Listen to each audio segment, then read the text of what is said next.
Today we're going to finish up the trilogy of the best low proof, mid proof, and finish it off with today's video, the best high proof bourbon. Let's get into it.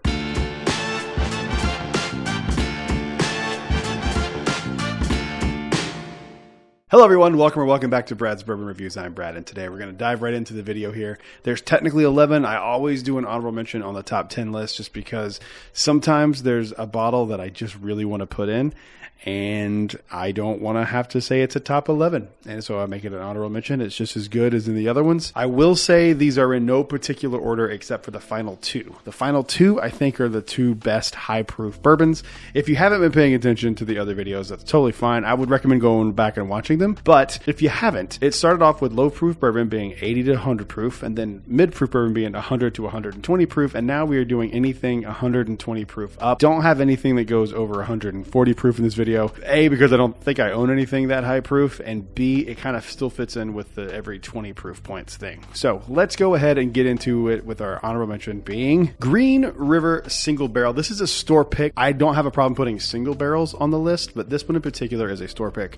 So I kind of still wanted to bring it up because I think it's a really, really solid bottle. 5-star did an incredible job with this pick. This single-handedly changed my mind about Green River. It comes in at 123.2 proof. This thing is just absolutely incredible. So I think these are all gone now, but call 5-star, see if they have them. If you live in Orlando, you're going to want this on your shelf. It's that good. All right, now let's get into it with number 10. Starting off with what for a lot of people, including myself, was a unicorn bottle. This is Blanton straight from the barrel. This has really, really grown on me. When I first tried it, I didn't love it though, but I have really grown to love this bottle. And this is going to be one of those things for me where I just do not have this bottle leave my shelf. When I get down to like right at the top of the label, I'm going to be trying to hunt for another one, and I hope I get one soon because I really, really like this bottle a lot. Beautiful orange notes, beautiful caramel. If you like Blantons, it's really, really good. I still think I prefer the gold over this one, which is good for my wallet because this is a little bit more expensive, but it is absolutely incredible. And I know it goes without saying, if you can find this, buy it. It's really, really good. Moving on to the next one. Up next, we have another single barrel here. This is Blue Note Juke Joint Whiskey Unfiltered. This was a Orlando Whiskey Society with Big C liquor pick. I have had multiple of these. This is not indicative of just this one. These are incredible, and I think they're about 50, 60 bucks. And they come out uncut, unfiltered, right at barrel proof, and they're usually around the 120. This is 120.9 proof. I think this is the lowest proof one on this list. The nose on this to me is just like breakfast. It smells like maple syrup, waffles. I absolutely adore this bottle. This is the bottle that I'll like take out when people are big bourbon dorks and have them try because it's absolutely incredible. You cannot go wrong with Blue Note Uncut Unfiltered. These are incredible. Moving on to the next one. Up next is the first barrel pick I ever did that was just kind of a pick. I got invited by Southern Grace Distillery after doing one of their tasting panels to pick their Founders Reserve for the year, and this one is one of the best bottles I own. I am devastated that this is this far down.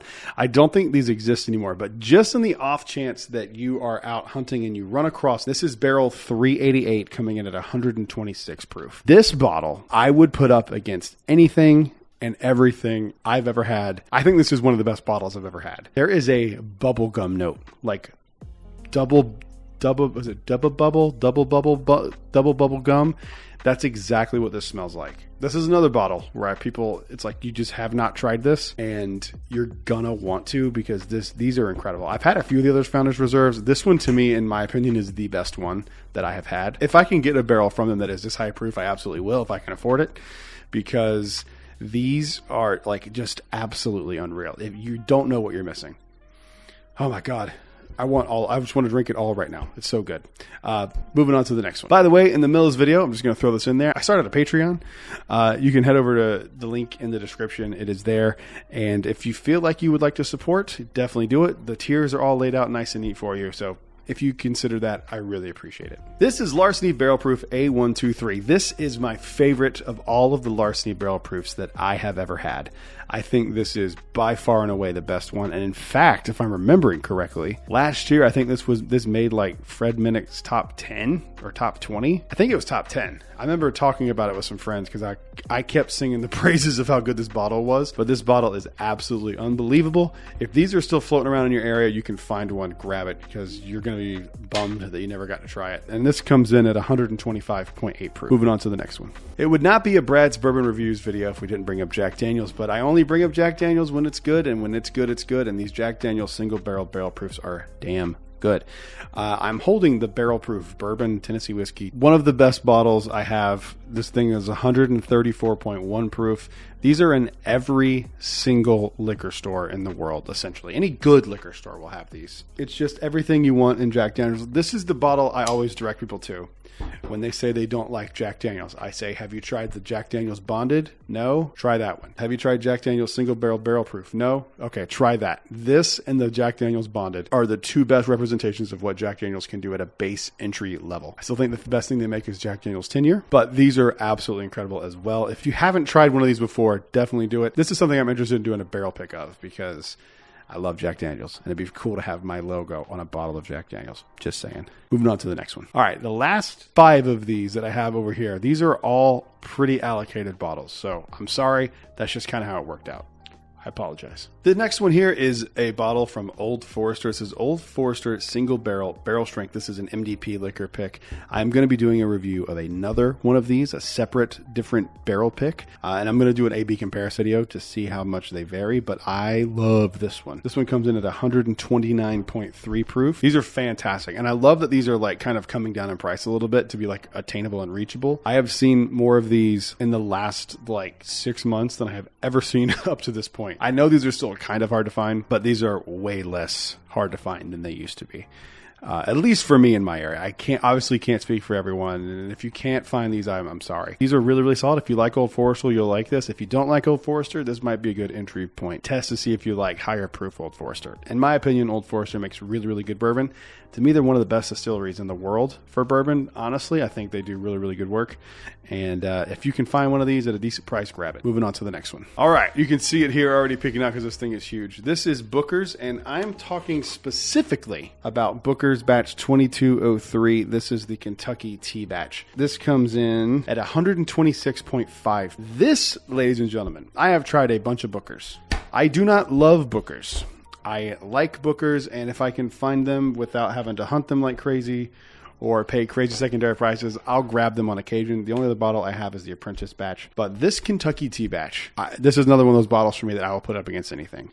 If you don't like Booker's, try to find a way, maybe in like a secondary Facebook group or something, to get your hands on the Kentucky Tea batch. This bottle is absolutely incredible. I love it so much. I think I paid like in South Carolina at Frugal McDougal like $135 for this. You know, they're way cheaper in North Carolina. I think they're like retail like $89 right across the border. I should have waited, but I got excited because I'd never seen one in person and that up to that point. And I'm so glad I did because I love this bottle. I will be seeking out another one of these, and I need to do it soon and later because the further we get away from 2022, the harder these are going to be able to find. So I need to get another one. This is incredible. If you're going to go for a Booker's, go for this one. Moving on to the next one. Up next is E.H. Taylor Barrel Proof. This is batch 12, last year's batch, coming in at 131.1 proof. To me, this is like apple pie. I get like a slight chocolatey note, and then everything else is like apple pie. I get the crust, the gooey, ooey inside feeling, a green apple into a red apple note, a little bit of baking spice. Like it's perfect for me. This is one of my favorite bottles of all time. I love it so much. Anytime I see E.H. Taylor Barrel Proof for under $150, I buy it. It's one of the best things that Buffalo Trace does.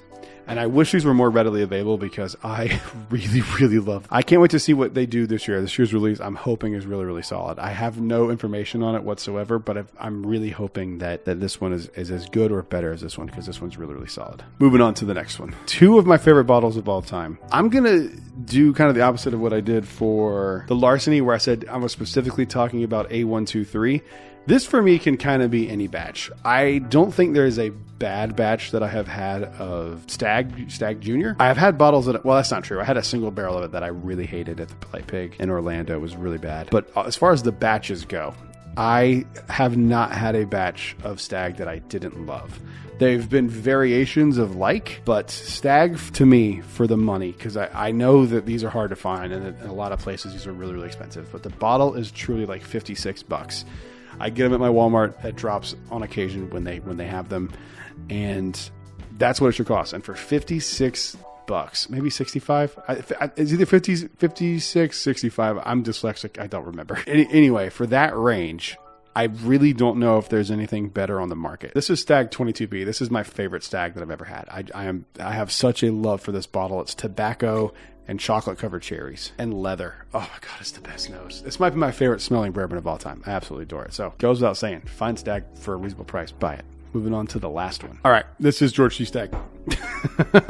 Everyone loves George C. Stagg, and there's a reason that this bottle is so sought after. This was last year's batch. Comes in at 135 proof. If this was readily available, and this was, you know, the availability of like a Jack Daniel's single barrel or something like that, I honestly don't know if I would drink anything else, because this is, in my eyes, as about of a perfect bourbon as you can get. Like, it's literally perfect. There's root beer notes on this. The mouth feels incredible. They average around 15 years, allegedly. I know people love the William LaRue Weller, and, you know, people love the Thomas H. Handy, which I do as well, both of those. But to me, if I had a choice to pick one of those three, after having tried all of those three at one point in my life or another, I would go with the George C. Stagg. I think there's just something special to it. I love it so much. And apparently this is like not even one of the best batches, which I don't know how it gets better than that. Like, to me, this is just like so perfect. I've had several George C. Staggs, but to me, this one is just a special place in my heart. I love it so much. But that is the video. Thank you guys for watching. Leave a like, comment down below. Check out the Patreon and the link if you would like to. If we can hit 2,500 subscribers by the end of the year 2024, I'm going to do a 3 allocated bottle giveaway. That's it. I will see you guys on the next one. Until then, cheers. A big thank you to all the Patreon supporters you see on screen right now.